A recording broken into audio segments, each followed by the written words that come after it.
Hello guys, आप लोगों का स्वागत है मेरे इस चैनल पर। तो जैसा कि लास्ट सीजन में हमने देखा था कि हमारा मेन कैरेक्टर जिन मोहन अपनी जर्नी के दौरान कई सारी मुश्किलात का सामना करते हुए मार्शल आर्ट्स को लर्न करने में कामयाब हो जाता है।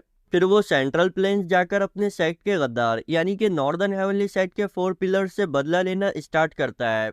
वो मरने से पहले उसे इस बात से चौकन्ना करते हैं कि इस मुरिम वर्ल्ड में कुछ ना कुछ गड़बड़ है। यहाँ पर कोई है जो कि हर एक चीज को कंट्रोल कर रहा है। लेकिन इससे पहले कि जिन कुछ भी फिगर आउट कर पाता, वो ऑलरेडी उस पर्सन के जाल में फंस चुका होता है। मगर एट द एंड वो अपने साथियों को लेकर सेंट्रल हेवनली अलायंस से भाग निकलने में कामयाब हो जाता है, जिस काम के लिए हमारे टैलेंटेड डिसाइपल ने एक बहुत ही बड़ी कीमत चुकाई होती है। ग्रैंडमा स्ट्रोम मास्टर जाने से पहले जिनको इस दुनिया की सच्चाई के बारे में बताती है, जहाँ जिनको पता चलता है कि इस दुनिया में तो कुछ भी अच्छा और बुरा नहीं है। जिन साइलेंट नाइट को वो हमेशा से बुरा समझते आ रहा था, उसे बुराई फैलाने के लिए ही किसी ने बनाया था।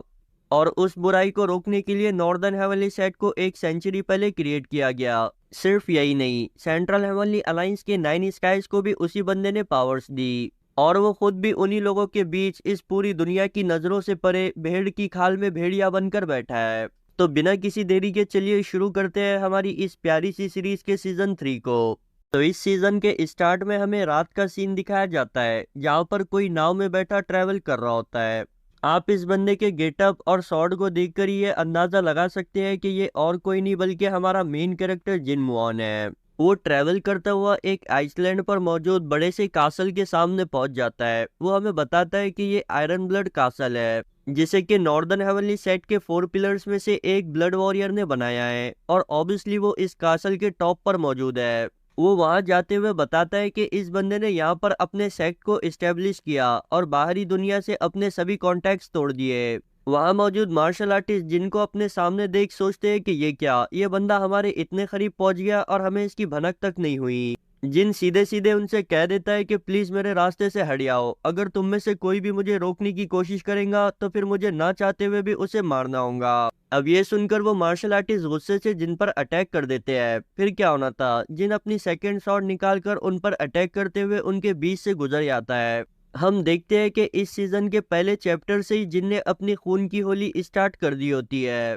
कासल के बाहर से हमें लोगों के चीखने और चिल्लाने की आवाजें आ रही होती है। जब ऊपर वाले फ्लोर के मार्शल आर्टिस्ट नीचे आकर इसे चेक करते हैं, तो सामने का नजारा देखने पर उनका दिमाग ही काम नहीं करता, क्योंकि हम देखते हैं कि जिन ने उस फ्लोर पर मौजूद सभी मार्शल आर्टिस्ट को मार दिया होता है। वो मुड़कर इनसे भी कहता है कि सुनो, अगर तुम मुझे ऊपर जाने का रास्ता दे देते हो तो मैं तुम में से किसी को भी नहीं मारूंगा।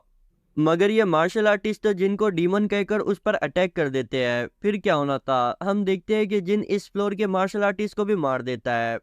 वो बड़े ही बैडस तरीके से अपने पीछे सैकड़ों मार्शल आर्टिस्ट की लाशों को बिछाकर ऊपर की ओर जा रहा होता है। आप लोगों ने ये नोटिस कर ही लिया होगा कि इस सीजन में हमारा आर्ट स्टाइल काफी बेहतर हो चुका है। हर फ्लोर पर मार्शल आर्टिस्ट उसे रोकने की कोशिश करते हैं, लेकिन जिन है कि रुकने का नाम ही नहीं लेता। अब वो फाइनली टॉप फ्लोर पर पहुंच जाता है, जहां बचा हुआ लास्ट मार्शल आर्टिस्ट तो उसे देख अपनी स्वॉर्ड को फेंक कर वहां से भाग जाता है। हमें उस टॉप फ्लोर पर एक मोटे से इंसान को दिखाया जाता है, जो कि जानवरों की तरह खाना खाते हुए बातें कर रहा होता है। वो बोलता है कि मुझे यकीन नहीं होता कि पिछले 3 सालों में 2 9 स्काइज गायब हो गए, अब तो हमें इन्हें 7 स्काइज कहना चाहिए। वैसे पिछले कुछ सालों से साइलेंट नाइट और सेंट्रल हेवनली अलायंस के दरमियान वॉर काफी जोरों शोरों से जारी है। ये दुनिया तबाही से गिर चुकी है। मैं अपने इस कैसल के अंदर ही सेफ हूँ, लेकिन क्या होगा अगर वो नॉर्दर्न हेवनली सेट का सक्सेसर यहाँ पर भी आ जाता है तो। बेचारे ब्लड वॉरियर की तो किस्मत ही खराब है। नाम लिए और बंदा हाजिर, हमारा जिन बड़ी कूल से अंदाज में उसके गेट के सामने आकर खड़ा हो जाता है। ब्लड वॉरियर हैरान होते हुए बोलता है, क्या तुम सच में नॉर्दर्न हेवनली सेट के सक्सेसर हो, यानी कि डीमन फिस्ट और सुप्रीम सॉर्ड के बाद अब मेरा नंबर है। जिन बोलता है कि यार तुमने अपना काफी वजन बढ़ा लिया, मैं तो तुम्हें रिकॉग्नाइज ही नहीं कर पाया। आयरन ब्लड वॉरियर ह्योक्शिम वो पूछता है कि आखिर उस वॉरियर को क्या हुआ जो कि कभी नॉर्दर्न हेवनली सेट के 4 पिलर्स में सबसे स्ट्रॉन्गेस्ट हुआ करता था। ब्लड वॉरियर सोचता है कि हाँ, मैं कभी नॉर्दर्न हेवनली सेक्ट में जिन खान के बाद सबसे स्ट्रॉन्गेस्ट मार्शल आर्टिस्ट हुआ करता था। मैंने उनके साथ मिलकर हजारों बैटल्स को लड़ा, मगर मैंने भी जू चियोन और चियोनहा के साथ मिलकर सेक्ट लीडर को धोखा दे दिया, जो कि मेरी जिंदगी की सबसे बड़ी मिस्टेक थी। मुझे लगा था कि ऐसा करके मैं इस दुनिया को चेंज करूंगा, लेकिन जरा देखो आज मेरी क्या हालत हो चुकी है। अब जो हुआ सो हुआ, इसे हम बदल नहीं सकते। वैसे मुझे ये बताओ, क्या तुमने दो नाइन स्काइज को मारा है? मैंने सुना कि तुमने डीमन फिश और सुप्रीम शॉट को भी हजारों मार्शल आर्टिस्ट के सामने मौत के घाट उतार दिया था। तुम तो काफी बोल्ड हो। पिछले 3 सालों से सेंट्रल हेवनली अलायंस तुम्हें ढूंढ रही है, लेकिन उन्हें तुम्हारा कोई सुराग नहीं मिला। और जरा देखो आज तुम मेरे सामने किस तरह अपीयर हो गए। नॉर्दर्न हेवनली सेक्ट के सक्सेसर, मैं अपने गुनाहों के बारे में जानता हूँ और तुम्हारे गुस्से को भी समझता हूँ, मगर मुझे माफ करना, मैं एक बहुत ही बुज़दिल और निकम्मा इंसान हूँ जो कि अपनी मौत को भी बहादुरी से फेस नहीं कर सकता। वो अपनी विप को घुमाते हुए बोलता है कि मुझे डर है कि मैं तुम्हें अपने आप को इतने आसानी से तो नहीं मारने दूंगा। जिन बोलता है, तुम वो इंसान नहीं रहे जिसे कि मैं जानता था, आखिर तुम इतना नीचे कैसे गिर गए? ब्लड वॉरियर बोलता है कि मैं तुम्हें और ज्यादा अपनी डिसग्रेसफुल साइड नहीं दिखाना चाहता, इसलिए अगर तुम पीसफुली यहाँ से चले जाते हो तो मैं तुम पर अटैक नहीं करूंगा। हम देखते हैं कि उसके अटैक के कारण वहां पर एक धमाका हुआ होता है, लेकिन जिन उसके अटैक को डॉज करते हुए वहां दीवारों पर से दौड़ने लगता है। उसके हाथ में मौजूद वो नई शॉट भी एक ही अटैक से टूट गई होती है। ब्लड वॉरियर कंटिन्यूसली जिन पर अटैक करने लगता है। जिन बोलता है कि यार, इसके अटैक में मैं एंजाइटी और डर को महसूस कर सकता हूँ, पता नहीं इसकी ऐसी हालत किसने की होंगी, क्योंकि मैं ये अच्छे से जानता हूँ कि ये बंदा पहले एक ग्रेट वॉरियर हुआ करता था। वो अपने पास से कुछ स्मोक बम उठाकर उसके सामने फेंक देता है। वॉरियर ह्यूक्शिम ये देख बोलता है कि मैंने नॉर्दर्न हेवनली सेक्ट के सक्सेसर से ऐसी बकवास टैक्टिक को यूज करना एक्सपेक्ट नहीं किया था। वो अपने सामने की ओर एक अटैक करता है, लेकिन हम देखते हैं कि वहां पर तो सिर्फ जिन के क्लोथ्स मौजूद होते हैं। वो ये देख हैरान होते हुए सोचता है, मैंने उसे डेफिनेटली यहाँ पर महसूस किया था। क्या वो सच में उस लेवल पर पहुंच गया है जहाँ वो ऑब्जेक्ट में अपनी एनर्जी डालकर अपने एनिमी को बेवकूफ बना सके? तभी जिन पीछे से उस पर अटैक करते हुए बोलता है, ग्रेट वॉरियर, आखिर तुम इतनी छोटी सी ट्रिक में कैसे फंस गए? मुझे यकीन नहीं होता कि तुम्हारे सेंसेस इतने डल हो चुके हैं। हम यहाँ पर जिन के बहुत ही कूल से आउटफिट को देखते हैं। ब्लड वॉरियर घबराकर अपने पीछे देखता है, जहाँ जिन उस पर अटैक करते हुए बोलता है कि snow flower, the blade of darkness and destruction, अपने ट्रू कलर्स को शो करो। अब हमें वहां पर जिन का एक जोरदार अटैक दिखाया जाता है, जिसका इफेक्ट हम कासल के बाहर से भी देख सकते हैं। उस अटैक के बाद कासल के अंदर हम ब्लड वॉरियर को देखते हैं, जो कि जमीन पर बैठा जिन की ओर ही देख रहा होता है। वो जिन के इमोशनलेस और डिसअपॉइंटमेंट से भरे हुए चेहरे को देख बोलता है कि तुम भी बिल्कुल उसी पर्सन की तरह हो। हम देखते हैं कि उसे धीरे धीरे जिन के अंदर द इनविंसिबल वॉरियर योंगचियोल दिखाई दे रहा होता है। फिर हम 12 साल पहले के ब्लड वॉरियर को देखते हैं, जो कि बिल्कुल ही सिमिलर तरीके से घायल होकर जमीन पर बैठा होता है। यूलजियन उससे बोलता है कि यार, मैंने तो सुना था कि तुम नॉर्दर्न हेवनली सेक्ट में जिन खान के बाद सबसे स्ट्रॉन्गेस्ट हो, लेकिन तुम इतने कुछ खास भी नहीं निकले।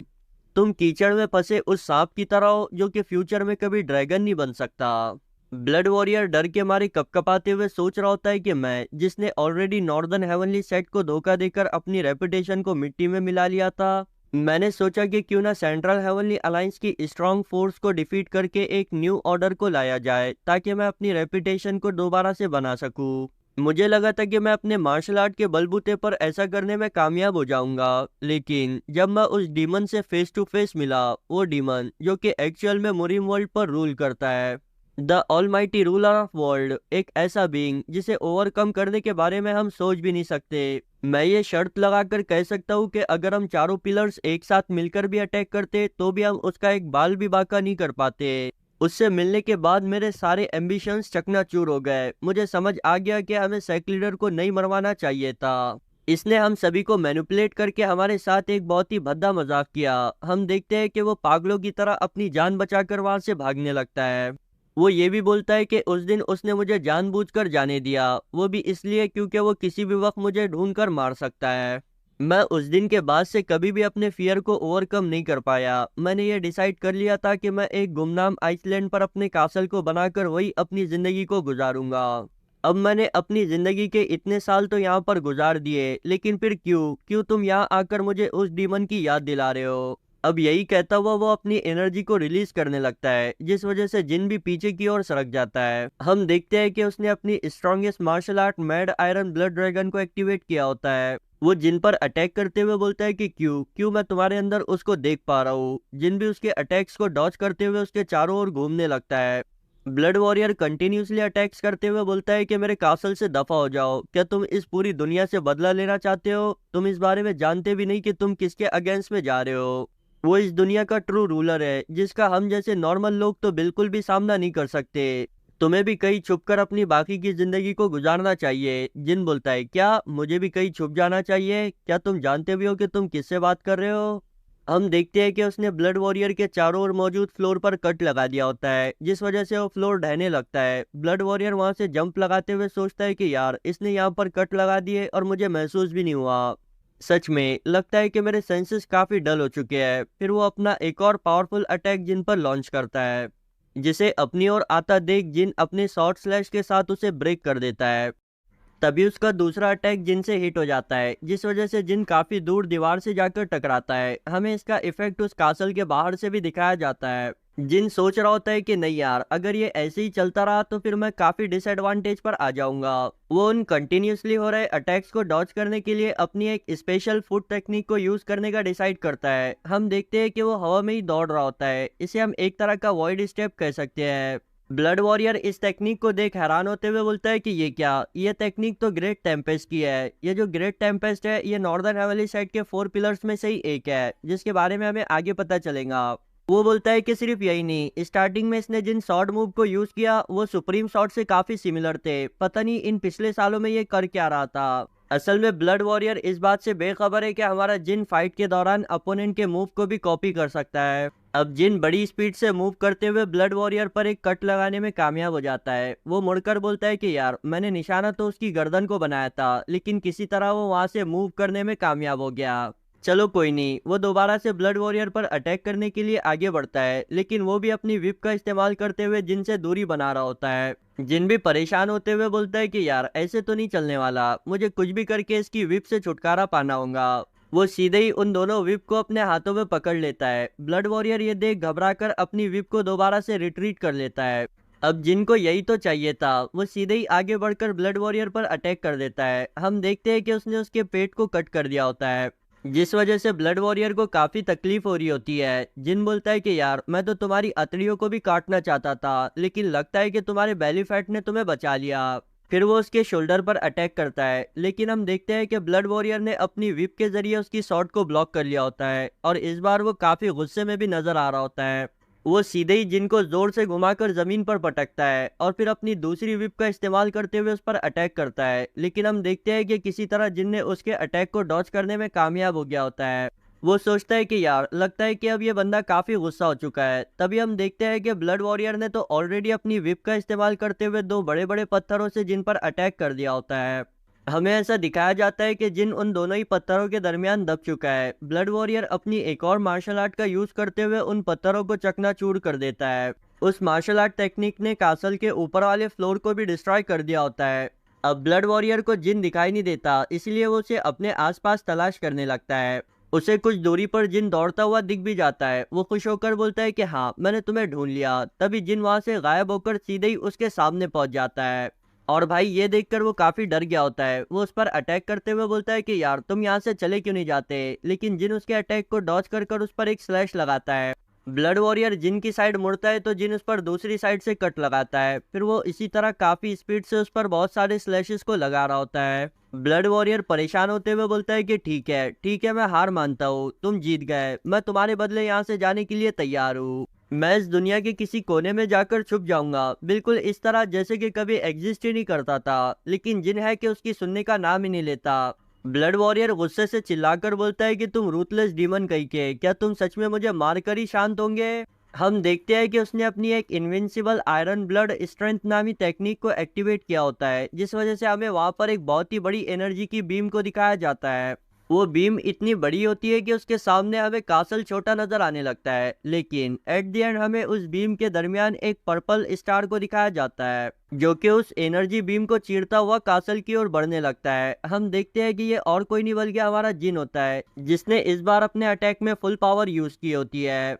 वो उन फ्लोर्स को तोड़ता हुआ ब्लड वॉरियर को अपने साथ लेकर जमीन की ओर बढ़ने लगता है, जिसके कारण हम देखते हैं कि वो कासल भी कंप्लीटली डिस्ट्रॉय हो गया होता है। एट द एंड हम देखते हैं कि जिन बड़े ही कूल से अंदाज में ब्लड वॉरियर की बॉडी पर बैठा होता है, यानी कि सक्सेसफुली यहाँ पर ब्लड वॉरियर का गेम एंड हो चुका है। वो वहां से जाते हुए बोलता है कि इन पिछले कुछ सालों में ये दुनिया मुझे इविल मॉन्स्टर और डीमन के नाम से जानती है, लेकिन अब मुझे उनकी बातों से कोई फर्क नहीं पड़ता। वक्त आने पर मैं उनकी बातों को सच साबित करके दिखाऊंगा, उन्हें यह फील कराऊंगा कि एक एक्चुअल डीमन कैसा होता है। अब हमें 3 साल पहले क्या हुआ था इस बारे में बताया जाता है। सबसे पहले तो सेंट्रल हेवनली अलायंस ने जिन को मारने के लिए जाल बिछाया था, जिसके रिजल्ट में जिन ने भी खून खराबे को चूज किया, यहाँ तक कि उसे रोकने के लिए 2 नाइन स्काइज भेजे गए, लेकिन फिर भी किसी तरह वो बच निकलने में कामयाब हो गया। ये इंसिडेंट जियांगू का सबसे शॉकिंग इंसिडेंट था। उस दिन के बाद से जिन पूरे जियांगू में कहीं भी नजर नहीं आया। कुछ लोगों का मानना था कि वो अब भी जिंदा है और कुछ सोच रहे थे कि वो मर चुका है। अब जबकि 2 नाइन स्काइज को उसे पकड़ने के लिए भेजा गया था, तो ज्यादातर लोग तो यही सोच रहे थे कि वो मर चुका है। इसी तरह जिन सेक्ट ने उसे डिफेंड करने की कोशिश की थी, उन्हें इकोनॉमिकली वीक करने की कोशिश की गई। लेकिन अब जबकि जिन ने पब्लिकली अपनी इनोसेंस को प्रूव कर लिया था, इसलिए वो लोग उन सेक्ट के साथ ज्यादा जोर जबरदस्ती नहीं कर पाए, वरना हो सकता था कि पब्लिक सेंट्रल हेवनली अलायंस के अगेंस्ट हो जाए। अब इस अलायंस को सबसे बड़ा नुकसान तो इस माउंट वा सेक्ट के एल्डर की वजह से हुआ था, जिसने पूरे सेक्टर को ट्विन हेडेड असुरा ऑर्गेनाइजेशन से चौकन्ना कर दिया था। सभी के सभी सेक्ट अपने डिसाइपल्स की चेकिंग करने लगे और जो कोई भी उस ऑर्गेनाइजेशन से जुड़ा मिलता उसे मार दिया जाता। इस तरह मिनिस्टर सियुंग की इस दुनिया में साइलेंट नाइट की तरह दूसरी इविल ऑर्गेनाइजेशन बनाने का प्लान भी फेल हो गया। साइलेंट नाइट के खिलाफ वॉर अब भी जारी थी, जिसका रिजल्ट ही सेंट्रल हेवनली अलायंस की घिसी पिटी इज्जत को बचा सकता था। जिन मोहन की पार्टी के एस्केप करने के कुछ दिनों बाद हारियुंग के ग्रैंडफादर यानी कि डिवाइन ओमनिशियंस ने उसे इस दुनिया के ट्रू रूलर के बारे में बताया और ये भी बताया कि वो उसे फॉलो करते हैं। जिसके बाद हारियुंग ने भी उसे फॉलो करने का डिसाइड किया, क्योंकि उसके पास इसके अलावा और कोई चारा भी नहीं था। दूसरी साइड वो बंदा जिसने खुलेआम उसके ऑर्डर्स को मारने से इनकार कर दिया था, हाँ, हमारा डैम सूचियोन, जिसने ना सिर्फ सेंट्रल हेवनली अलायंस के अगेंस्ट जाते हुए जिनके यहाँ से भागने में मदद की थी, बल्कि ये भी दावा किया था कि वो एक नए जियांगू को क्रिएट करेगा। उसे भी सजा के तौर पर एक काल कोठरी में बंद कर दिया गया, लेकिन जैसा कि उसने सोचा था, उसके फादर के 9 स्काइज होने की वजह से उसे ज्यादा दिन तक वहां नहीं रहना पड़ा। मगर उसे बाहर निकालने से पहले उसके सामने एक शर्त रखी गई कि तुम्हें सेंट्रल हेवनली अलायंस की तरफ से साइलेंट नाइट से फाइट करनी होगी, जिस पर उसने भी एग्री कर लिया। अब इस तरह सेंट्रल हेवनली अलायंस के जरिए उसे यूज होता हुआ हमारी हारियुंग भी देख रही होती है। लेकिन अब वो मारे अफसोस के और क्या ही कर सकती है, क्योंकि उसने भी उसे एक तरह से धोखा ही दिया था।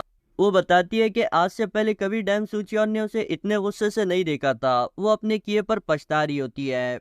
उसे डैम सूचियोन के साथ एक नए जियांगू को क्रिएट करने का सपना अब सिर्फ सपना ही लगने लगता है। तभी सूचियोन वहां आकर उसका हाथ पकड़ लेता है और बोलता है कि मैं जानता हूँ कि सेंट्रल हेवनली अलायंस मेरा फायदा उठा रही है। मैं ऐसा इसलिए कर रहा हूँ ताकि उन्हें ऐसा लगे कि मैं उनके कंट्रोल में आ चुका हूँ। वैसे भी आज नहीं तो कल साइलेंट नाइट से हमें फाइट करनी ही पड़ेगी। तुम फिक्र मत करो, मैं तुम्हारे साथ हूँ। हम एक साथ मिलकर एक न्यू जियांगू को क्रिएट करके रहेंगे। हारियुंग ये सुन रोते हुए बोलती है कि सूचियोन, मैंने तुम्हें डिसअपॉइंट किया है ना। सूचियोन बोलता है कि अब छोड़ो उन बातों को, बस फ्यूचर में दोबारा से ऐसा कुछ करने की कोशिश मत करना। चलो फेयर एंड स्क्वायर तरीके से अपने गोल को कंप्लीट करते हैं। इस सीन के बाद हमें एक मरी हुई तितली को दिखाया जाता है, जो कि बैड लक को रिप्रेजेंट कर रही है। फिर हमें बताया जाता है कि 3 साल कंटिन्यूसली साइलेंट नाइट और सेंट्रल हेवनली अलायंस एक दूसरे से फाइट करते रहे। वो जंग पागलपन से भरी हुई थी, क्योंकि दोनों ही फैक्शन के लोग इस दुनिया में सुकून की जिंदगी को जीना चाहते थे। सेंट्रल हेवनली अलायंस के लिए साइलेंट नाइट एक इविल ऑर्गेनाइजेशन थी, उसी की दूसरी साइड साइलेंट नाइट के लिए सेंट्रल हेवनली अलायंस एक इविल ऑर्गेनाइजेशन थी। वो कहते हैं ना, जंगों में गलती किसी और की होती है और जान कोई और गंवाता है। यही सेम चीज यहाँ पर भी हो रही होती है। इन सभी मार्शल आर्टिस्ट को तो इस बारे में पता ही नहीं होता कि ये लोग किसी और के एंजॉयमेंट के लिए फाइट कर रहे हैं। कोई है जिसे इन लोगों को लड़ते और तड़पते हुए देखकर मजा आता है। हमें बताया जाता है कि इस जंग में काउंटलेस मार्शल आर्टिस्ट ने अपनी जानें खोई। अब उन लोगों को नॉर्दर्न हेवनली सेक्ट की वैल्यू समझ आ रही होती है। अब उन्हें समझ आ रहा होता है कि नॉर्दर्न हेवनली सेक्ट ने उन लोगों के लिए कितना बड़ा सेक्रीफाइस दिया था। लेकिन अब पछताने का क्या फायदा, जब चिड़िया चुग गई खेत। जब टाइम था उस वक्त तो ये लोग नॉर्दर्न हेवनली सेक्ट को गद्दार समझ बैठे थे। लेकिन इस अंधकार में अब भी एक उम्मीद की किरण डीमन एक्सटर्मिनेशन स्क्वाड के रूप में मौजूद है। अब हमें उसके सभी जनरल्स को दिखाया जाता है। फिर हमें उस बंदे को भी दिखाया जाता है जो कि उसे लीड कर रहा है। हाँ, ये और कोई नहीं बल्कि हमारा वुन लिया है, जिसका भी कैरेक्टर डेवलपमेंट हो चुका है और उसका सबसे बड़ा सपोर्टर, यंगर जनरेशन का हीरो।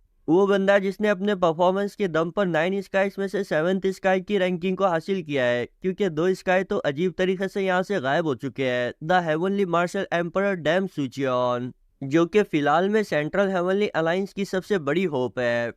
फिर प्रेजेंट टाइम में हम एक आदमी को देखते हैं जो कि पहाड़ी इलाके से कहीं पर जा रहा होता है। वो अपने रास्ते में आने वाले जंगल, नदी, तालाब को पार करते हुए एक चट्टानी इलाके के सामने पहुंच जाता है, जहां गिली सूट पहनकर छुपे हुए कुछ लोगों से इशारा लेने के बाद वो एक गुफा में इंटर होता है। उस गुफा में भी 2 मार्शल आर्टिस्ट एक दीवार को पहरा दे रहे होते हैं, जिस पर तालिस्मान लगाने के बाद वो वहां से टेलीपोर्ट हो जाता है। हम देखते हैं कि वो सीधे ही नॉर्दर्न हेवनली सेक्ट पहुंचा होता है, और हमें ये भी देखने को मिलता है कि ये बंदा और कोई नहीं बल्कि हमारा मुजुंग है। हम नॉर्दर्न हेवनली सेक्ट में कई सारे मार्शल आर्टिस्ट को भी ट्रेन होता हुआ देखते हैं, जिन्हें ट्रेन करने वाले भी और कोई नहीं बल्कि हमारे मिस्टर हुआंग होते हैं, जो कि मुजुंग को देख काफी खुश हो जाते हैं। यहाँ पर बताया जाता है कि मिस्टर हुआंग को भी इनलाइटमेंट रिसीव हुई थी, जिसके बाद उनका मार्शल आर्ट लेवल भी इंक्रीज हो गया।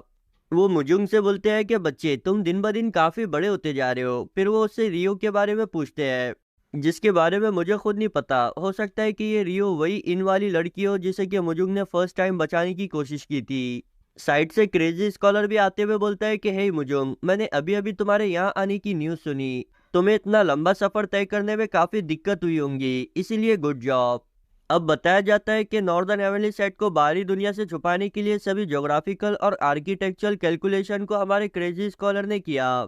यहाँ तक के फैसिलिटी और बिल्डिंग डिजाइनिंग भी इसी ने की, और अब ये नॉर्दर्न हेवनली सेट का मिलिट्री एडवाइजर है। वो मुजुंग से बोलता है कि बच्चे, तुम तो दिन ब दिन काफी बड़े होते जा रहे हो, पता नहीं और कितने बड़े होंगे। मुजुंग भी हंसते हुए अपने पास से कुछ डॉक्यूमेंट्स को निकालकर उसके हवाले कर देता है। क्रेजी स्कॉलर उन्हें रिसीव करते हुए बोलता है कि यार, मैं व्हाइट ड्रैगन मर्चेंट ट्रूप के इस एहसान को कभी नहीं भूलूंगा। वो बताता है कि जब 3 साल पहले हमने नॉर्दर्न हेवनली सेट को दोबारा से बनाने का प्लान बनाया था, उस वक्त हमारे पास कुछ भी नहीं था। व्हाइट ड्रैगन मर्चेंट ट्रूप ने उस वक्त हमारी बहुत मदद की, क्योंकि जिन ने उनके बेटे की जान बचाई थी।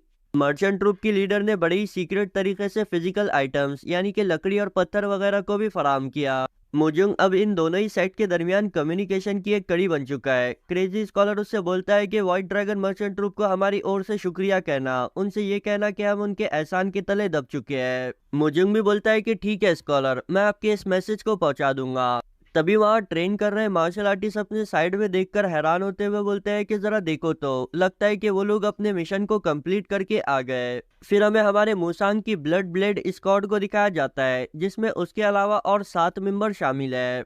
ये स्क्वाड नॉर्दर्न हेवनली सेट के सभी सीक्रेट टास्क को कंप्लीट करती है। मुसांग, जिसे कि कभी जिन के जरिए इनलाइटमेंट मिली थी, वो अब नॉर्दर्न हेवनली सेट की फर्स्ट ब्लेड बन चुका है। वो भी मुजुंग से बोलता है कि यार, तुम तो काफी बड़े हो चुके हो। मुजुंग बोलता है कि हाँ, आज तो मैं इस बात को तीसरी बार सुन रहा हूँ। क्रेजी स्कॉलर मुसांग से बोलता है, देखकर ऐसा लग रहा है कि तुमने अपने मिशन को कंप्लीट कर लिया। मुसांग भी बोलता है कि हाँ, हमने आयरन ब्लेड प्लेस से अपने मास्टर के सभी निशानात को मिटा दिए, और ऐसा दिखा है कि ये सब कुछ अंदरूनी मिसअंडरस्टैंडिंग की वजह से हुआ है। क्रेजी स्कॉलर बोलता है कि ठीक है, इस बार तुमने काफी हार्डवर्क किया, बस अब हमें सीक्रेट स्ट्रीम का इंतजार है, जो कि फेक रूमर्स को फैलाकर आता ही होगा। शैडो भी वहां आते हुए बोलता है कि ये लो, मैं आ गया, फेक रूमर्स को फैलाने का काम हो चुका है। वो बताता है कि वो तो जिनके साथ ही नाव वाले का रूप लेकर उस इलाके में गया था, और आते वक्त जिनकी नाव के निशानात भी मिटा दिए। अब बताया जाता है कि हमारा शैडो इंटेल ऑर्गेनाइजेशन का हेड बन चुका है, जो कि नॉर्दर्न हेवनली सेट के आंख, कान और मुंह का काम करती है। ये दुनिया इस बारे में नहीं जानती कि Black Moon Organisation Northern Heavenly Sect के साथ जुड़ चुकी है। नॉर्दर्न हेवनली सेट में इसे सीक्रेट स्ट्रीम कहा जाता है। तभी वहां एक और बंदा आकर के बोलता है कि मिलिट्री एडवाइजर, हमारे सभी चीफ एग्जीक्यूटिव हॉल में जमा हो चुके हैं, आप सेक्ट लीडर को लेकर वहां आ जाइए। हम देखते हैं कि ये क्रेजी स्कॉलर का बचपन का दोस्त होता है, जो कि अब नॉर्दर्न हेवनली सेक्ट में हॉल लीडर है। इसने अपने एंसेस्टर की लाइब्रेरी से 1000 से भी ज्यादा ऐसी बुक्स को लाया है, जिसके अंदर एबनॉर्मल एबिलिटीज के बारे में नॉलेज है, जो कि एक मार्शल आर्टिस्ट के लिए काफी कारामद साबित हो सकती है। अब हम नॉर्दर्न हेवनली सेट के लोहार खाने को देखते हैं, जहाँ पर हमें वही पुराना ब्लैक स्मिथ दिखाई देता है, जिससे जिन ने ओनेम में मुजुंग के लिए सॉर्ड को खरीदा था। फिर हम जिन को देखते हैं, जो कि अपनी सॉर्ड बनाने का काम कर रहा होता है। पीछे से क्रेजी स्कॉलर आकर उससे बोलता है कि सेक्ट लीडर, चलिए, हमारी मीटिंग का टाइम हो चुका है। हम जिन को देखते हैं, जो कि वेगाबॉन्ड मांगा के मेन कैरेक्टर मियामोतो मुसाशी की तरह ही नजर आ रहा है। वो बोलता है कि ठीक है मैं आ रहा हूँ। अब हमें पास्ट में हमारे टैलेंटेड डिसाइपल के फ्यूनरल को दिखाया जाता है, जिस पर वो सभी के सभी लोग काफी उदास होते हैं। बेचारे पॉइजन मास्टर का तो रो रो कर बहुत ही बुरा हाल हो चुका होता है। जिन ये देखने के बाद अपनी मनी मन बोलता है कि मेरे डिसाइपल, मैं तुम्हारे इस सेक्रीफाइस को कभी नहीं भूलूंगा। प्रेजेंट टाइम में हम देखते हैं कि वो सभी मेन हॉल की तरफ जा रहे होते हैं, जहाँ पर हमें फिर से कुछ नए और पुराने मार्शल आर्टिस्ट को दिखाया जाता है। पुराने मार्शल आर्टिस्ट में होते हैं पॉइजन मास्टर और यंग मिस, जिसका नाम मीरियोंग है। ये लोग अब नॉर्दर्न हेवनली साइड के पॉइजन और हीलिंग डिपार्टमेंट को संभालते हैं। और हमारी ग्रैंडमा स्ट्रोम मास्टर, जो कि अब नाइन स्काइज की पोजीशन को छोड़कर नॉर्दर्न हेवनली साइड की एक एल्डर बन चुकी है। फिर नए मार्शल आर्टिस्ट में हमें दू क्वांग को दिखाया जाता है, जिसका टाइटल है मैड ब्लड आई टाइगर। ये बंदा इनक्रेडिबल मार्शल आर्ट्स को पोजेस करता है और ये पहले भी नॉर्दर्न हेवनली साइड का एग्जीक्यूटिव रह चुका है। ये पिछले 11 सालों से अपने साथियों को लेकर नॉर्थ में एक बैंडिट की जिंदगी को गुजार रहा था। फिर हम नॉर्दर्न हेवनली साइड के one of the four great pillar में से एक टेम्पेस्ट स्टॉर्म को देखते हैं, जो कि एक इकलौता ऐसा पर्सन होता है जो दोबारा से नॉर्दर्न हेवनली साइड में शामिल हुआ है। ब्लड वॉरियर से फाइट करते समय जिस वॉइड स्टेप का यूज कर रहा था, उसे उसने इसी बंदे से सीखा है। अब हम देखते हैं कि वो सभी बड़े ही सलीके के साथ मीटिंग हॉल में बैठे होते हैं। जिन भी सेंटर में बैठा उन सभी को नोटिस कर रहा होता है। वो देखता है कि उसके अंकल टेम्पेस्ट स्टॉर्म अपने आप में ही काफी गुमसुम रहते हैं। इसकी वजह भी यही रहती है कि वो अपनी जनरेशन के आखिरी बचे होते हैं, क्योंकि उनके साथियों ने तो नॉर्दर्न हेवनली साइड को धोखा देना चूज किया होता है। जिनको भी इस बात पर उनके लिए काफी बुरा लग रहा होता है, वो उन्हें अंकल कहकर पुकारता है, जिस पर वो उससे बोलते हैं कि सेक्रेटर, आप भी काफी हार्ड वर्क कर रहे हो। अब यहाँ से सीन 2 साल पहले ले जाया जाता है, जहाँ पर सिचुआन में हम उसी ब्लैक स्मिथ को देखते हैं, जो कि अपनी शॉप में बैठा शराब पी रहा होता है। तभी जिन उसके पास जाकर उसे ग्रीट करता है, जिसे देख वो बोलता है कि ओह, तुम तो वही बच्चे हो ना जो कि इससे पहले मेरे पास वो बिविच ब्लेड लेकर आया था। जिन बोलता है कि हाँ, इस बार मैं आपके लिए कुछ शराब भी लाया हूँ। फिर वो लोग ड्रिंक करते हुए बातें करने लगते हैं। वो ब्लैक स्मिथ जिनकी आइडेंटिटी को गैस करते हुए बोलता है, बच्चे, काफी सारे लोग ये सोचते हैं कि तुम मर चुके हो, लेकिन जरा देखो तुम मेरे सामने किस तरह अपीयर हो गए, नॉर्थ ब्लेड।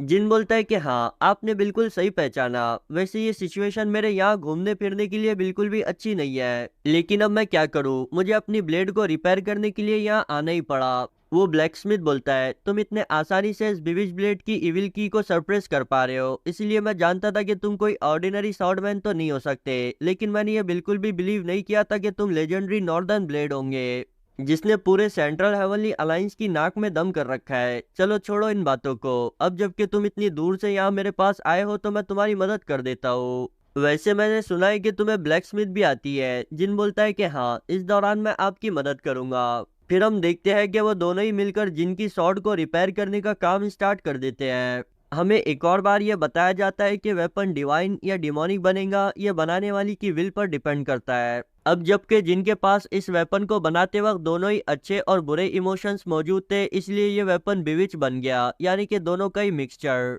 वो अपनी स्वॉर्ड को चेक करते हुए बोलता है कि हाँ, देखकर ऐसा लग रहा है कि अब मेरी ब्लेड दोबारा से रेडी हो चुकी है। ब्लैक स्मिथ उसे एक और बार अपनी स्वॉर्ड को ध्यान से यूज करने की वार्निंग देता है। तभी शैडो वहां आकर जिनको बताता है कि उन्हें टेम्पेस्ट स्टॉर्म का हाइड आउट पता चल चुका है। जिन ये सुन उस ब्लैक स्मिथ से बोलता है कि सर, मेरे पास ज्यादा टाइम नहीं है, क्या आप मेरे नॉर्दर्न हेवनली सेट के लिए ब्लैक स्मिथिंग का काम करना चाहोगे? अगर आप ऐसा करते हो तो बड़ी मेहरबानी होगी। ब्लैक स्मिथ भी ऐसा करने के लिए तैयार हो जाता है।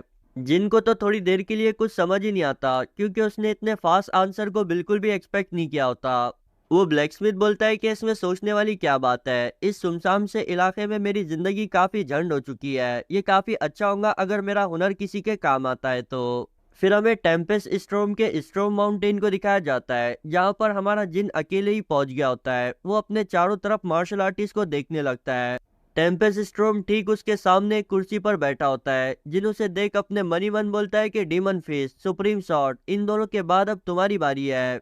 द टेम्पेस्ट स्टॉर्म, जिसे कि नॉर्दर्न हेवनली साइड का सबसे फास्टेस्ट मार्शल आर्टिस्ट कहा जाता है, वो बोलता है कि मेरी स्वॉर्ड भी अब कंप्लीटली रिपेयर हो चुकी है और ये बंदा बूढ़ा होने की वजह से अपने प्राइम की पावर को खो चुका है। इसीलिए मैं ये ट्राई करूंगा कि इस फाइट को सिर्फ एक ही मूव में खत्म कर पाऊँ।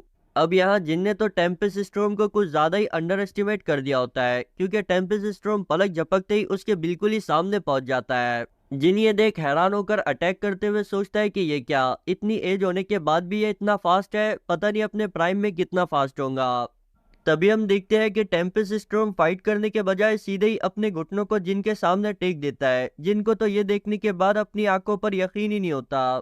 टेम्पेस्ट स्टॉर्म बोलता है कि मैं नॉर्दर्न हेवनली साइड का ग्रेट पिलर पिछले 11 साल से अपने पुराने लॉर्ड के ऑर्डर पर अपनी सभी फोर्सेस को प्रिजर्व करके अपने नए लॉर्ड का इंतजार कर रहा था। अब जबकि वो अच्छी तरह ग्रो होकर यहाँ आ चुके हैं तो मैं पूरी रिस्पेक्ट के साथ ग्रीटिंग्स को पेश करता हूँ। जिन बोलता है क्या पुराने लीडर के ऑर्डर्स, ये सब कुछ क्या चल रहा है, क्या तुम मुझे डिटेल में बताओगे। अब टेम्पेस्ट स्टॉर्म जिनको बताता है आज से 13 साल पहले जब नॉर्दर्न हेवनली सेक्ट में सेक्ट लीडर और मैं एक साथ ड्रिंक कर रहे थे, उस वक्त सेक्ट लीडर ने मुझसे पूछा था कि अगर फ्यूचर में मुझे और नॉर्दर्न हेवनली सेक्ट को कुछ हो जाता है तो क्या तुम इसकी फोर्सेस को प्रिजर्व करने का काम करोगे। उस वक्त मुझे इन सब चीजों के बारे में बिल्कुल भी अंदाजा नहीं था। मैंने उनसे पूछा था कि आखिर ऐसा कौन ही होगा जो कि तुम्हें हरा पाएगा। सेक्ट लीडर ने कहा था कि नहीं, मैं तो बस तुमसे ये पूछ रहा हूँ, अगर कुछ ऐसा होता है तो क्या तुम मेरे इस काम को करोगे। और फिर ठीक हमारी उस कन्वर्सेशन के कुछ दिनों बाद सेक्ट लीडर पर गद्दारी का इल्जाम लगाकर उन्हें सुसाइड करने पर मजबूर किया गया। उस टाइम मुझे समझ आया कि आखिर सेक्ट लीडर ने मुझसे वो बात क्यों की थी, क्योंकि उन्हें पहले से ही फ्यूचर के बारे में अंदाजा लग चुका था। मैंने भी फिर एज अ ग्रेट पिलर होने के नाते अपनी रिस्पॉन्सिबिलिटी को उठाया और सेक्ट लीडर के ऑर्डर्स को कैरी किए। वो पर्सन भी मैं ही था जिसने मरते हुए हॉल लीडर की जान बचाई थी, ये कहते हुए कि एक टाइम आएगा जिस वक्त तुम्हें अपनी गलतियों को सुधारने का मौका मिलेगा। तो इस तरह ग्रेट टेम्पेस्ट स्टॉर्म ने 2 साल पहले हमारे नॉर्दर्न हेवनली सेक्ट को दोबारा से ज्वाइन किया था। अब प्रेजेंट टाइम में डू क्वांग उन्हें सहारा देते हुए बोलता है कि बिग ब्रदर, उन तीनों के बारे में सोचना बंद कर दो। उन्हें वही मिला जिसका उन्होंने बीज बोया था। अब वो लोग हमारे लिए एक गद्दार के अलावा और कुछ नहीं। जिन बोलता है कि मैं समझ सकता हूँ, आपने उनके साथ कई सालों तक लाइफ एंड डेथ बैटल्स को लड़ा है, इसीलिए आपके मन में अब भी कई सारे इमोशंस उभर रहे होंगे, लेकिन अब आपको मूव ऑन कर लेना चाहिए। हमें बताया जाता है कि जब 2 साल पहले टेम्पेस्ट स्टॉर्म अपने सभी सबॉर्डिनेट्स को लेकर नॉर्दर्न हेवनली सेक्ट पहुंचा था तो वहां पर क्रेजी स्कॉलर और मिस्टर वांग ने उसे बड़ी अच्छे तरीके से ग्रीट किया था। क्रेजी स्कॉलर बोलता है कि आप और आपके सबॉर्डिनेट की आमद की वजह से नॉर्दर्न हेवनली सेक्ट की स्ट्रेंथ और ज्यादा बढ़ जाएंगी। टेम्पेस्ट स्टॉर्म बोलता है कि नहीं, यह हमारी फुल फोर्स नहीं है, जिसे सुन वो सभी हैरान हो जाते हैं। वो बताता है कि यहाँ मुझे फॉलो करने वाले मार्शल आर्टिस्ट की तादाद 300 है, लेकिन इसके अलावा भी ऐसे कई मार्शल आर्टिस्ट हैं जो कि हमारे मास्टर जिन पर नजर रख रहे थे, क्योंकि हम हमारे यंग मास्टर को उस बंजर से इलाके में अकेला तो नहीं छोड़ सकते थे।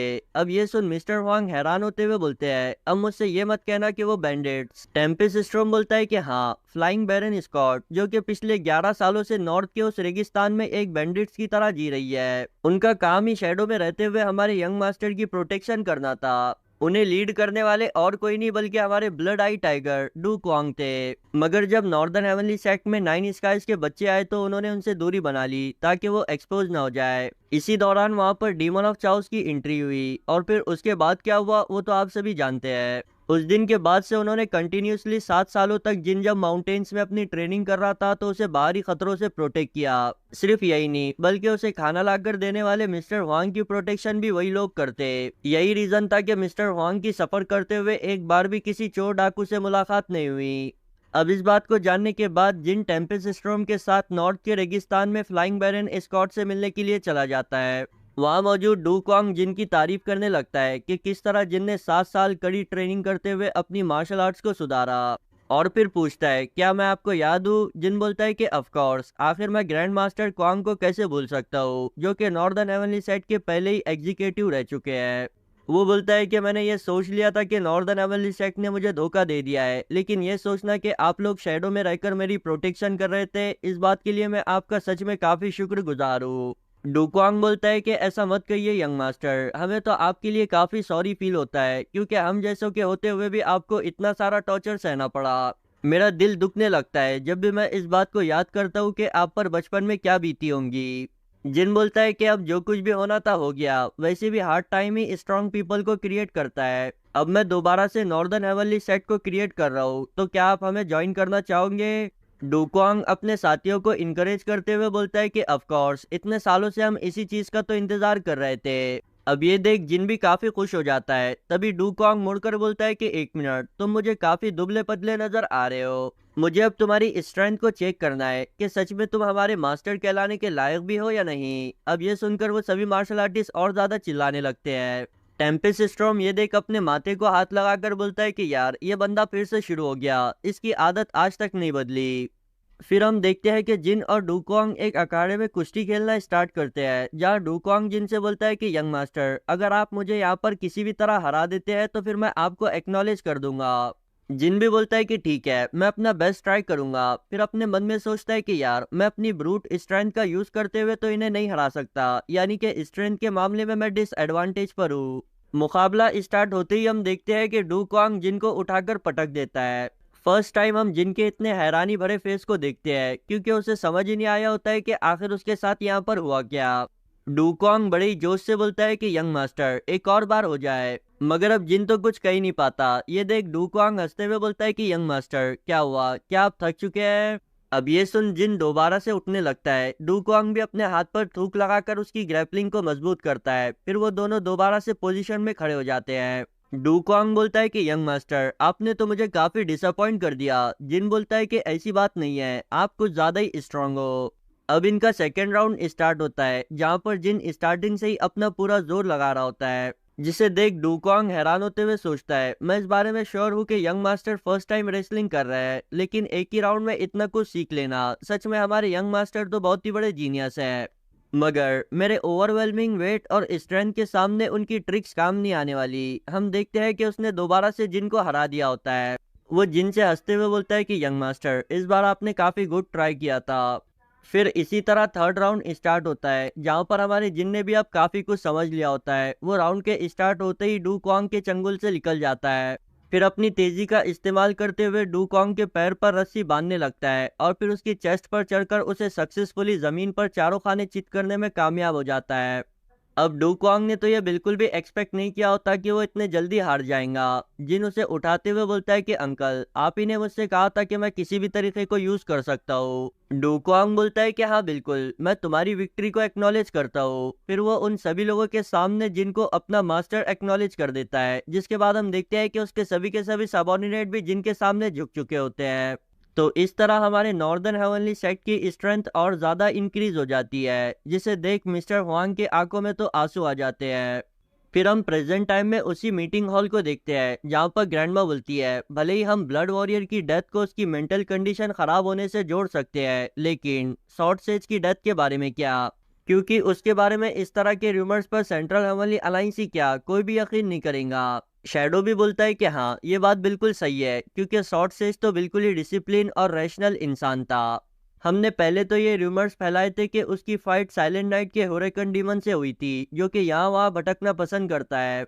उसी के साथ क्लैश में वो मारा गया, लेकिन अब जबकि हमारे सेक्ट लीडर ने ब्लड वॉरियर को भी मार दिया है, तो फिर लोग इस बारे में बातें करना स्टार्ट कर दिए हैं कि जिन अब भी जिंदा हो सकता है।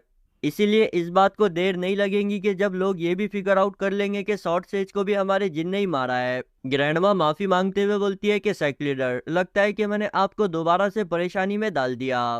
जिन बोलता है कि प्लीज एल्डर ऐसा ना कहे, आपका हमारे सेट को ज्वाइन करना ही हमारी सबसे बड़ी कामयाबी है। अब हमें पास्ट का एक सीन दिखाया जाता है, जहां पर हमारा जिन टेम्पेस्ट स्टॉर्म से उसकी फुटवर्क टेक्निक को लर्न कर रहा होता है। तभी वहां शैडो और ब्रांच लीडर दौड़ते हुए पहुंच जाते हैं। शैडो जिन से बोलता है कि प्लीज हमारी मदद करो। जिन पूछता है कि आखिर हुआ क्या है। ब्रांच लीडर बताती है कि हमारी ब्लैक मून ऑर्गेनाइजेशन की लीडर, जो कि पिछले 2 सालों से हमारे कांटेक्ट में नहीं थी, अचानक से हमें उसके बारे में पता चला है। अब हमें यहाँ ये मालूम होता है कि इनकी ब्लैक मून ऑर्गेनाइजेशन की लीडर और कोई नहीं बल्कि हमारी ग्रैनी यानी कि स्ट्रॉम मास्टर है, जिसे कि किसी ने माउंट वूटोंग में मौजूद अनब्रेकेबल प्रिजन में कैद कर रखा है। हमें दिखाया जाता है कि उसके एक हाथ को भी कट कर दिया गया होता है, और आप लोग ये जानते ही है कि ऐसा इसके साथ किसने किया होगा। अब हम देखते हैं कि जिन शैडो के साथ वहां पर पहुंच जाता है, जिन्हें देख वो ग्रैनी बोलती है कि अच्छा तो आखिर को तुम लोगों ने मुझे ढूंढ ही लिया। शैडो फिक्र करते हुए पूछता है कि आखिर तुमने अपने पीछे निशानात को क्यों नहीं छोड़े। ग्रैनी बोलती है कि मैं ब्लैक मून ऑर्गेनाइजेशन को इन सब में घसीटना नहीं चाहती थी, मैं तो बस चुपचाप यहाँ अपने पापों की सजा काटते हुए अपनी जिंदगी को खत्म करने वाली थी। शैडो रोते हुए बोलता है कि आखिर आप कैसे अपने बच्चों को इतने आसानी से अबेंडन कर सकती हो, क्या आपने हमारे बारे में एक बार भी नहीं सोचा। हमारा इस दुनिया में आपके सिवा और कोई नहीं है। जिन ग्रैनी की तरफ देखकर बोलता है कि अच्छा, तो क्या ये उस शॉर्ट सेज ने किया? ग्रैनी बोलती है कि हाँ बिल्कुल, उसके अलावा ऐसा और कौन ही कर सकता है। जिन बोलता है 2 साल पहले तुमने मेरी उस मॉन्स्टर से भागने में मदद की थी, तो क्या उस दिन के बाद से ही तुम यहाँ पर कैद हो? ग्रैनी बोलती है कि हाँ, उस फाइट के बाद उसने मुझे मारा नहीं, क्योंकि शायद वो मुझे इस तरह तड़पते हुए मरवाना चाहता था, या फिर हो सकता है कि वो हमारी पास्ट रिलेशनशिप की वजह से हेजिटेट कर रहा था। लेकिन ये जानकर मुझे काफी अच्छा लगा कि तुम उस दिन वहां से भागने में कामयाब हो गए, मगर अब भी इस दुनिया के अफेयर्स में इंटरफेयर करना तुम्हारे लिए ठीक नहीं होगा। तुम्हें और ज्यादा अपनी स्किल्स पर ध्यान देना चाहिए।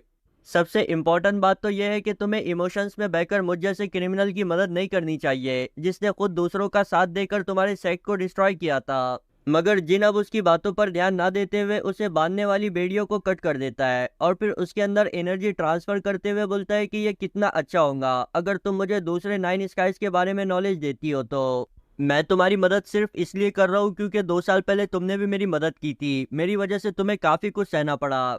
अगर तुम सच में मेरे सेक्ट के लिए गिल्टी फील करती हो तो फिर उसे ज्वाइन करके मेरी मदद करो। ग्रैंडमा बोलती है कि ठीक है, अगर ऐसा करने से मेरे पिछले किए हुए गुनाह माफ हो सकते हैं तो फिर मैं ऐसा जरूर करूंगी।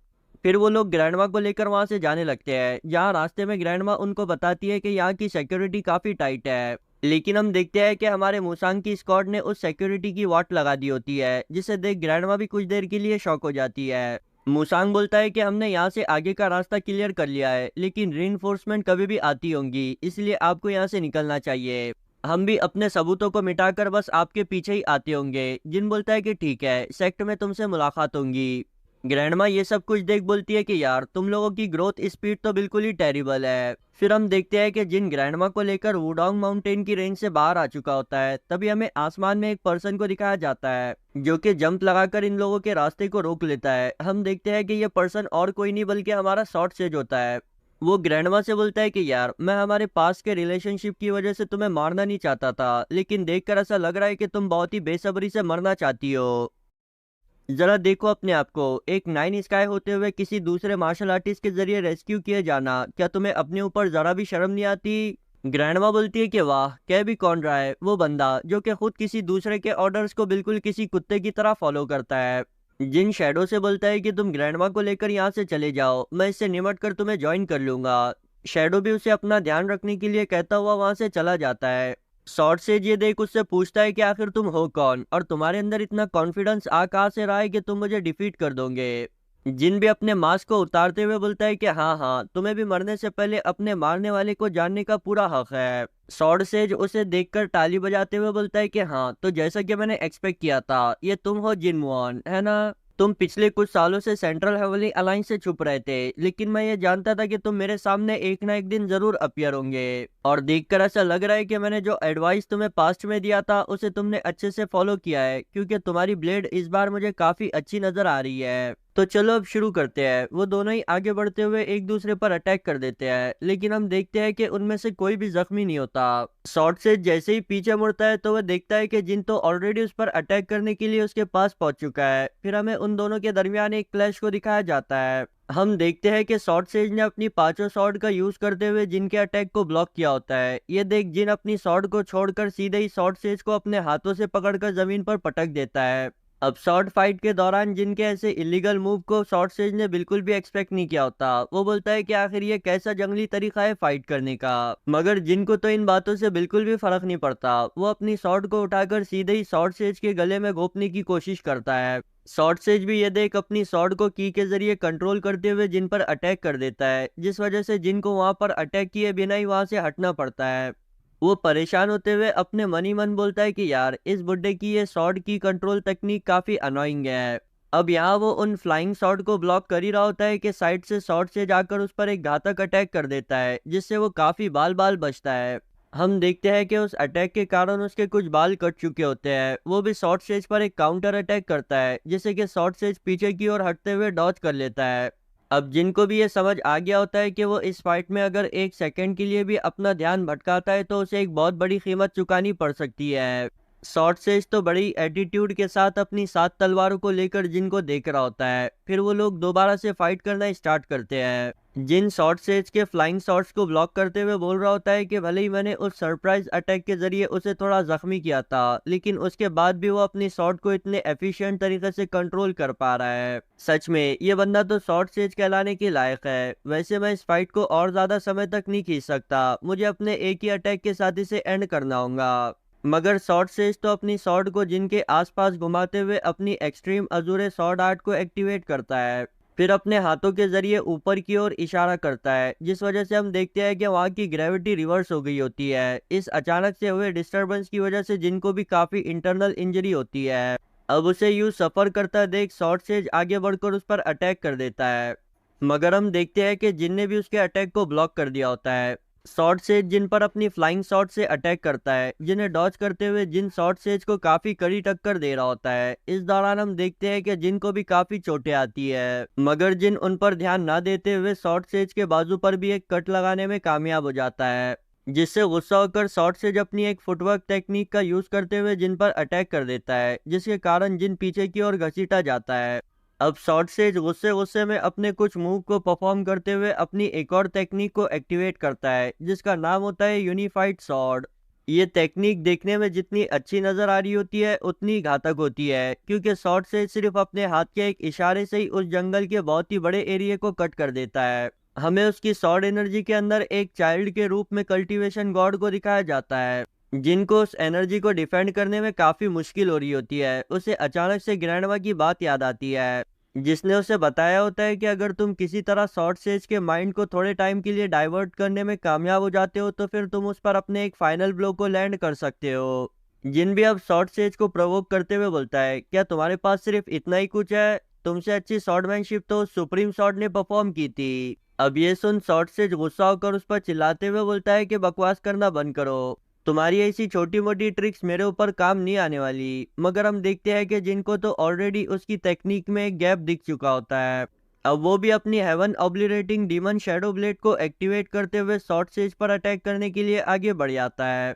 हमें उन दोनों के ही दरमियान एक बहुत ही पावरफुल क्लैश को दिखाया जाता है, जिसके बाद हम उनके इंटरनल एनर्जी के क्लैश को देखते हैं, जिसमें पहले तो शॉर्ट सेज की एनर्जी डोमिनेट करने लगती है, लेकिन फिर बाद में हम देखते हैं कि जिनकी एनर्जी ने उसे कंप्लीटली सरप्रेस कर दिया होता है।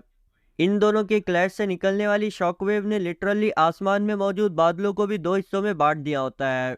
फिर फाइनली हम देखते हैं कि जिन ने शॉर्ट सेज का गोजो की तरह किटकैट बना दिया होता है। अब शॉर्ट सेज जमीन पर पड़ा होता है, जिन अपना काम कंप्लीट करने के बाद वहां से जाने लगता है, लेकिन हम देखते हैं कि शॉर्ट सेज के अंदर अब भी थोड़ी बहुत जान बाकी होती है। वो अपनी शॉट को कंट्रोल करते हुए पीछे से जिन पर अटैक करने की कोशिश करता है, मगर हमें वहां से मीलों दूर एक पहाड़ी पर किसी को दिखाया जाता है। हाँ, ये हमारा Mad Blood Eye Tiger Du Kwang है। वो निशाना लेते हुए बोलता है कि शॉर्ट सेज, अब तुम्हारा खेल खत्म हो चुका है, इसलिए तुम्हें चुपचाप मर जाना चाहिए। हम देखते हैं कि उसने इतनी दूर से तीर चलाकर शॉर्ट सेज के हाथ को काट दिया होता है, जिसे देखने के बाद शॉर्ट सेज भी वहीं पर ही अपने दम को तोड़ देता है। वहां खड़े जिनने भी ये सब कुछ महसूस कर लिया होता है, वो सबसे पहले वहां गिरे हुए मास्क को अपने चेहरे पर लगाता है। फिर शॉर्ट सेज की बॉडी को ठिकाने लगाकर साइड से आ रहे डूक्वांग के घोड़े पर सवार हो जाता है।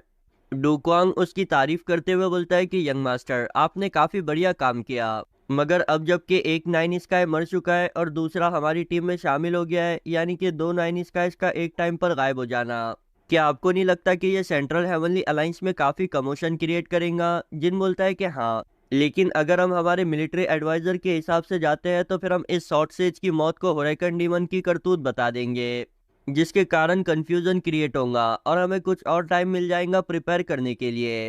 डूक्वांग बोलता है कि ये सोचना कि हम सेंट्रल हेवनली अलायंस और साइलेंट नाइट के दरमियान चल रही वॉर का इस तरह फायदा उठाएंगे, सच में मुझे तो अब विलन वाली फील आ रही है। जिन बोलता है कि अब ये बातें मायने नहीं रखती, मुझे जल्द से जल्द जाकर ब्लड वॉरियर को मारना होगा।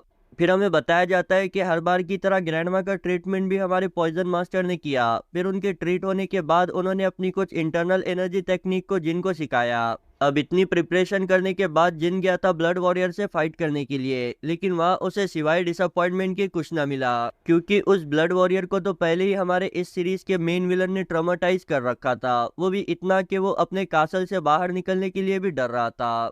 अब प्रेजेंट टाइम में हमें उसी मीटिंग को दिखाया जाता है जहाँ पर क्रेजी स्कॉलर बोलता है कि दो नाइन स्काइज का गायब हो जाना और कंटिन्यूसली चल रही वॉर, इस सिचुएशन ने सेंट्रल हेवनली अलायंस को काफी बुरी कंडीशन में डाल दिया है। हमने शॉर्ट सेज की डेथ के लिए हुरिकन डीमन को दोषी ठहरा दिया और ब्लड वॉरियर के बारे में ये बताया कि उसकी दिमागी हालत सही ना होने की वजह से उसने खुद को और अपने साथियों को खत्म कर दिया।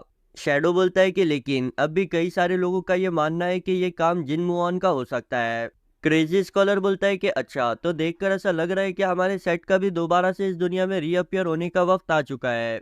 चलो, सबसे पहले तो मैं अब तक हुए सभी मेजर इंसिडेंट्स को आप लोगों के सामने एक सीरीज में बयान कर देता हूँ।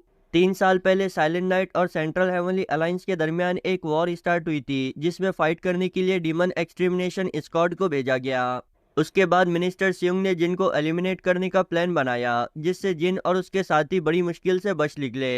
इस दौरान हमारे टैलेंटेड डिसाइपल ने अपना नोबल सेक्रीफाइस दिया जिसे कि हम कभी नहीं भूलेंगे। फिर सेक्ट को दोबारा से बिल्ड करने के लिए हमें ड्रैगन मर्चेंट ट्रुप ने फंडिंग दी। उसके बाद जिन सिचुआन प्रोविंस में मौजूद ब्लैकस्मिथ के पास अपनी सॉर्ड को रिपेयर करने के लिए गया। वहां से आगे वो सीधे ही टेम्पेस्ट स्ट्रॉम से बदला लेने के लिए पहुंचा था, लेकिन वहां जाकर उसे पता चला कि टेम्पेस्ट स्ट्रॉम तो पहले से ही उसकी टीम में मौजूद है। इसी तरह वो फ्लाइंग बैरन स्क्वाड के लीडर डू कॉन्ग से भी जाकर मिला, जिसके बाद हमारी सेक्ट की स्ट्रेंथ काफी इंक्रीज हो गई। फिर शैडो ने आकर जिनसे अपनी ऑर्गेनाइजेशन के हेड को बचाने की रिक्वेस्ट की। हमें यह पता चला कि वो ऑर्गेनाइजेशन की हेड और कोई नहीं बल्कि हमारी स्ट्रॉम मास्टर है, जिसे बचाने के लिए जिनने शॉर्ट सेज से फाइट करते हुए उसे मार दिया। और फिर वो सबसे लास्ट में गया था ब्लड वॉरियर से फाइट करने के लिए। तो ये था पिछले 3 साल में हुए सभी इंसिडेंट्स का करेक्ट सीक्वेंस। अगर आपको अब भी कंफ्यूजन हो रहा है तो इस एपिसोड को दोबारा देख लेना। क्रेजी स्कॉलर बोलता है, अब हमारे पास दो वेरिएबल है जिनका हम फायदा उठा सकते हैं। पहला, साइलेंट नाइट और सेंट्रल हेवनली अलायंस के दरमियान चल रही वॉर। दूसरा, लेडी ईसियोल, जिन्हें साइलेंट नाइट के चारों डीमन लॉर्ड्स की पावर के बारे में पता है। हम इन्हीं का एडवांटेज लेते हुए अपने प्लान को आगे बढ़ाएंगे। ग्रैनी बोलती है, इनविंसिबल वॉरियर मुयुंग युलचियन, जिसने साइलेंट नाइट को भी क्रिएट किया है। भले ही उस ऑर्गेनाइजेशन ने उसके ऑर्डर्स को लेने से मना कर दिया है, लेकिन अब भी वो उस पर काफी इन्फ्लुएंस रखता है, जिस वजह से उसे ये जानने में ज्यादा देर नहीं लगेगी कि हुरिकन डीमन ने शॉर्ट सेज को नहीं मारा। क्रेजी स्कॉलर बोलता है कि हाँ, ऐसी सिचुएशन में हमें ऑल आउट वॉर के लिए रेडी रहना होगा। फिर वो जिन को इशारा करके उसे बोलने के लिए कहता है। जिन भी अब अपने सेट के फ्यूचर प्लान के बारे में बताता है, और वो है म्यूचुअल डिस्ट्रक्शन, यानी कि ज्यादा से ज्यादा तबाही को फैलाना। वो बोलता है कि अब जबकि सेंट्रल हेवनली अलायंस और साइलेंट नाइट एक दूसरे से फाइट कर ही रहे हैं, तो हम इस बात को मेक श्योर करेंगे कि वो फाइट करते हुए ही एक दूसरे को डिस्ट्रॉय कर दे। इस दौरान हमें अपनी फोर्सेस को ज्यादा से ज्यादा इंक्रीज करना होगा। हम दोनों ही साइड से जाकर उन्हें प्रोवोक करेंगे, जिस वजह से वो और गुस्से से एक दूसरे से लड़ने लगेंगे। और फिर जब वो लड़ते लड़ते थक जाएंगे तो फिर हम सामने से जाकर एक ही स्ट्राइक में उन दोनों का खात्मा कर देंगे। तो इस तरह होगा एक तीर से दो निशान। और सबसे इम्पोर्टेंट बात, आप सभी ये जानते ही है कि मैंने इस सेट को इस दुनिया में फैली हुई इस तबाही को खत्म करने के लिए क्रिएट किया है। इन सब चीजों के एंड होने के बाद नॉर्दर्न हेवनली सेट भी डिसॉल्व हो जाएगा। फाइनली उस मीटिंग से सीन शिफ्ट होकर के अब हमें one of the 9 great sect में से एक अजूरे सिटी सेक्ट के लीडर को दिखाया जाता है, जो कि अपनी आखिरी सांसें लेते हुए अपने सामने खड़े शख्स से बोलता है, क्या तुम साइलेंट नाइट के हुरिकन डीमन हो जिसने शॉर्ट सेज को मारा है? हम उस हुरिकन डीमन को देखते हैं, जिसे देखकर ये फील आ रही होती है कि उसका पावर लेवल नॉर्मल तो नहीं हो सकता। वो बोलता है, क्या मैंने शॉर्ट सेज को मारा? ये तुम क्या बकवास कर रहे हो? सेक्ट लीडर बोलता है, लगता है कि तुम्हें सेंट्रल प्लेन्स में फैल रहे रूमर्स के बारे में कुछ नहीं पता। हुरिकन डीमन उसकी गर्दन को उड़ाते हुए बोलता है कि छोड़ो इन बातों को, मुझे वैसे भी इन सब चीजों से कोई फर्क नहीं पड़ता। हम उसकी साइड में देखते हैं जहाँ पर उसने कई सारे मार्शल आर्टिस्ट को मौत की घाट उतारा होता है। वो उन्हें देख साइको की तरह हंसते हुए बोलता है कि हाँ, अब जबकि नॉर्दर्न हेवनली सेक्ट नहीं रहा तो अब यहाँ पर हम कुछ भी कर सकते हैं। मुझे तो बहुत ही मजा आ रहा है। तभी उसका असिस्टेंट आकर उसे एक न्यूज देता है। वो बताता है कि grand Elder thousand sound of death, जो कि बैटलफील्ड में फ्रंट लाइन पर फाइट कर रहे थे, उनकी डेथ हो चुकी है।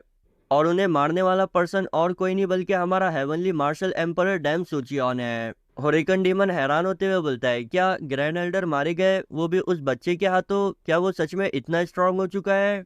फिर पूछता है, वैसे इस न्यूज पर हमारे डीमन स्पिरिट स्कॉलर ने क्या कहा? असिस्टेंट बोलता है कि नहीं, उनके तरफ से कोई भी ऑर्डर नहीं आया। हुरिकन डीमन बोलता है कि ठीक है, फिर हम हमारी पुरानी स्ट्रेटजी को ही फॉलो करेंगे। अब जबकि ग्रैंड एल्डर मर चुके हैं तो फ्रंट लाइन पर फाइट करने के लिए हेवन क्रशिंग एक्स और डीमन किंग ऑफ स्पेयर को भेजा जाएगा।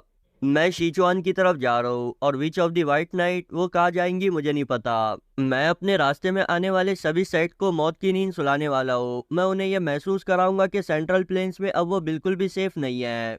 अब हमें नॉर्दर्न फ्रंट लाइन पर सेंट्रल हेवनली अलायंस के कैंप को दिखाया जाता है, जहाँ पर हमारा डैम सूचियान एक जगह खड़ा किसी का इंतजार कर रहा होता है। तभी घोड़ा गाड़ी के जरिए हारिंग वहां पहुंच जाती है। सूचियोन उससे बोलता है कि तुम सेंट्रल हेवनली अलायंस में काफी हार्डवर्क कर रही हो। वो बोलती है कि नहीं, ये तुम्हारे 1000 साउंड ऑफ डेथ के खिलाफ मिली अचीवमेंट के कंपैरिजन में कुछ भी नहीं है। सूचियोन पूछता है क्या मिनिस्टर सियोंग ने कुछ कहा। हारिंग बोलती है कि नहीं, तुम ये अच्छे से जानते हो कि हुरिकन डीमन के जरिए शॉर्ट सेज मारे जा चुके हैं, और तो और स्ट्रोम मास्टर से भी कोई कांटेक्ट नहीं हो रहा। एक ही टाइम पर 2 9 स्काइज का गायब हो जाना ये सेंट्रल हेवनली अलायंस को क्योस में डालने के लिए काफी है। ये पूरी दुनिया तबाही के समंदर में डूब रही है। मिनिस्टर सियोंग जैसे तैसे सेंट्रल हेवनली अलायंस के हॉनर को बचाने की कोशिश कर रहे हैं। उनकी तरफ से यही ऑर्डर आया है कि हम जल्द से जल्द इस वॉर को एंड करें। एक और बात, अभी कुछ दिन पहले ही नॉर्दर्न हेवनली सेट के 4 पिलर ब्लड डीमन ने अपने सभी साथियों के साथ सुसाइड कर दिया। सभी ये अच्छे से जानते थे कि पिछले कुछ सालों से उसकी मेंटल कंडीशन ठीक नहीं थी, इसलिए सबने इस बात पर भरोसा भी कर लिया। मगर मुझे ऐसा लगता है कि कोई है जो कि इस तबाही भरे माहौल का फायदा उठाना चाहता है। कोई है जो कि ये चाहता है कि यहाँ पर और ज्यादा तबाही फैले। मिनिस्टर सियोंग तो अपनी ट्विन हेडेड डिमोनिक ऑर्गेनाइजेशन को बचाने में लगे हैं, जिस वजह से उनका इन सब चीजों पर ध्यान नहीं जा रहा। सुचियन बोलता है अच्छा तो तुम ये कहना चाहती हो कि। हारियुंग बोलती है कि हाँ, नॉर्थ ब्लेड जिनमुआन यही इन सब चीजों को कर सकता है। अब ये सुन सुचियन थोड़ा सा उदास हो जाता है। वो अपने आसपास देखता है, जहाँ बहुत ही लंबे समय से लड़ रहे मार्शल आर्टिस्ट की हालत अब ठीक नहीं होती। उन्हें आराम की जरूरत होती है, इसलिए वो उन्हें ऑर्डर देता है कि जाओ जाकर आराम करो, मैं सुप्रीम कमांडर से जाकर बात करता हूँ। अब वो सीधे ही सुप्रीम कमांडर के टेंट के बाहर पहुंच जाता है। हमें बताया जाता है कि ये supreme commander one of the 9 sky great dragon emperor है। वो उससे यहाँ आने की वजह पूछता है। सुचियन बोलता है कमांडर, क्या आप हमारी अगली चढ़ाई को थोड़ा सा डिले कर सकते हैं। कमांडर बोलता है ये क्या बात हो गई, मेरा शेड्यूल पहले से ही डिले होता जा रहा है। मैं जब भी चढ़ाई करने की बात करता हूँ तो तुम यहाँ डिले करने के लिए आ जाते हो। अगर ऐसे ही चलता रहा तो मुझे बताओ ये जंग कब खत्म होगी। सुचियन बोलता है मगर हमारे सोल्जर्स को आराम की जरूरत है, वो बहुत थक चुके हैं, इस हालत में वो फाइट नहीं कर पाएंगे। कमांडर बोलता है कि यही तो हमारा चालाकी दिखाने का टाइम है। अब जबकि हमारी फोर्सेस थकी हुई है तो साइलेंट नाइट की फोर्सेस भी थकी होंगी। हमें बस थोड़ा सा जोश दिखाकर उन पर अटैक करने की जरूरत है। क्या तुमने देखा नहीं किस तरह तुमने 1000 साउंड ऑफ डेथ को ऑफ गार्ड पकड़ लिया था। तुम्हारी स्पिरिट तो अब और ज्यादा हाई होनी चाहिए। करंटली सेंट्रल हेवनली अलायंस में भी काफी मसले चल रहे हैं, जिनके बारे में तुम जानते ही हो, इसलिए मुझे इस वॉर को जल्दी एंड करने के ऑर्डर्स मिले हैं। सुचियन बोलता है कि लेकिन फिर भी ओवरवर्क करने की वजह से हमारे कई सारे सोल्जर्स की मौत हो चुकी है, जो कि किसी के बच्चे और किसी के बाप होंगे। मैं चाहता हूँ कि आप प्लीज मेरी रिक्वेस्ट को रिकंसिडर करें। कमांडर बोलता है ये सभी लोग तुम्हें हीरो कह रहे हैं, तो कहीं तुम अपने आप को सच में हीरो तो नहीं समझने लग गए।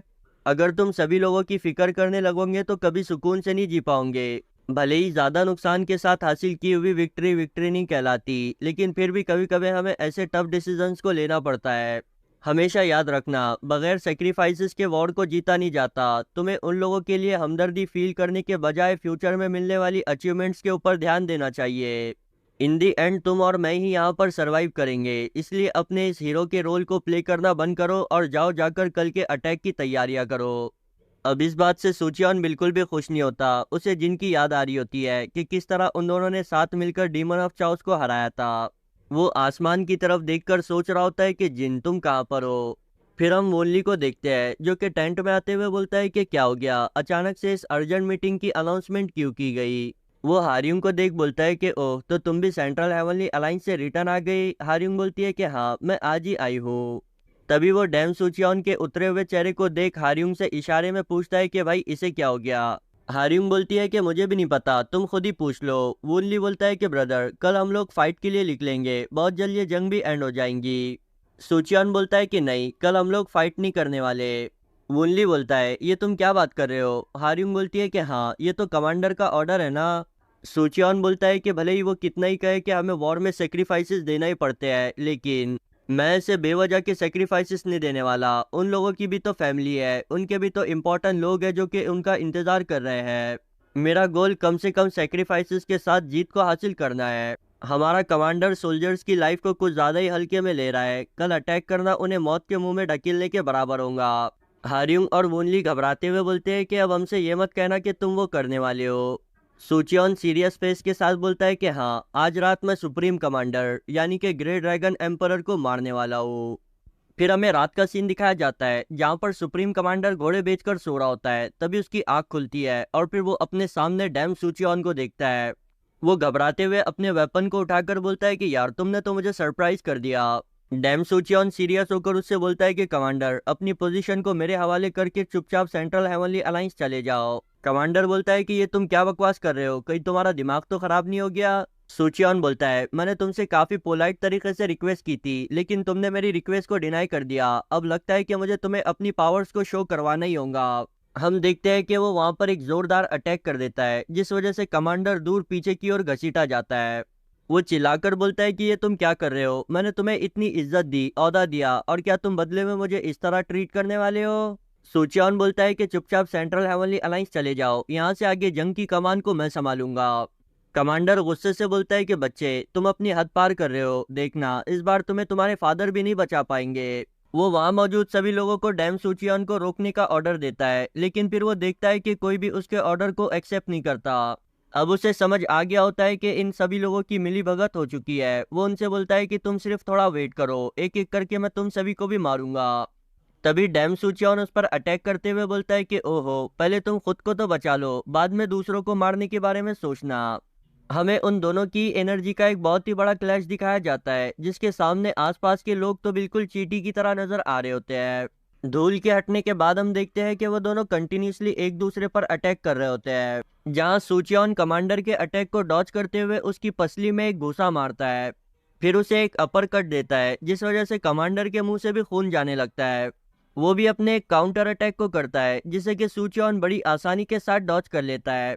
ये देख कमांडर गुस्से से अपनी divine sword of massacre dragon technique को इस्तेमाल करता है लेकिन हम देखते हैं कि सूचियोन सिर्फ अपने एक नॉर्मल फिस्ट अटैक के साथ उसके वेपन को ब्रेक कर देता है, जिसे देखने के बाद तो कमांडर को अपनी आंखों पर यकीन ही नहीं होता। वो बोलता है कि सच में ये बंदा इतने जल्दी 9 स्काइज के लेवल तक पहुंच गया। नहीं, इसने तो उस लेवल को कब का सरपास कर दिया है। इतने लंबे समय से वो अपनी स्ट्रेंथ को छुपा रहा था ताकि वक्त आने पर वो 9 स्काइज का शिकार कर सके। हम देखते हैं कि सूचियोन ने कमांडर के फेस पर जमकर घूसा दे मारा होता है जिसके कारण कार्टून की तरह उनका फेस अंदर की ओर चपक जाता है। सूचियोन को लगता है कि उसने उन्हें मार दिया, इसलिए वो वहां से चुपचाप जाने लगता है। तभी उसे दोबारा से अपने पीछे एनर्जी महसूस होती है। मुड़कर देखने पर उसे पता चलता है कि कमांडर तो अब भी जिंदा है।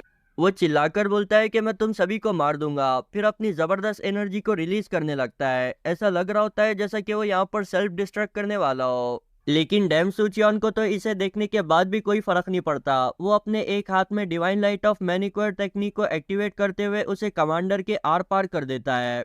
तो अब फाइनली कमांडर मारा जाता है। डैम सूचियोन भी उसके पेट से अपने हाथ को बाहर निकालकर वहीं पड़ी खड़ा हो जाता है। वहां मौजूद सभी लोग डरी हुई निगाहों से उसे देख रहे होते हैं। वो उन सभी से बोलता है कि आप लोगों को बिल्कुल भी घबराने की जरूरत नहीं है। यहाँ जो कुछ भी हुआ उसकी रिस्पॉन्सिबिलिटी उठाने के लिए मैं तैयार हूँ। कल हम अटैक करने के लिए नहीं जाने वाले। आप सभी आराम करके अपनी स्ट्रेंथ को रिस्टोर करें, उसके बाद ही हम अटैक करते हुए इन 3 साल से चल रही जंग को अपनी जीत के साथ खत्म करेंगे। तो इसी के साथ हमारा आज का ये एपिसोड यहीं पर ही एंड होता है। इस पार्ट में मैंने पूरे 13 चैप्टर्स को एक्सप्लेन किया है जिसमें हमने 3 एपिक बैटल्स को देखा। और नेक्स्ट पार्ट तो और भी ज्यादा मजेदार होने वाला है क्योंकि उसमें हम होरेकन डीमन की पावर्स को देखेंगे। तो मिलते हैं नेक्स्ट पार्ट के साथ। Goodbye, take care.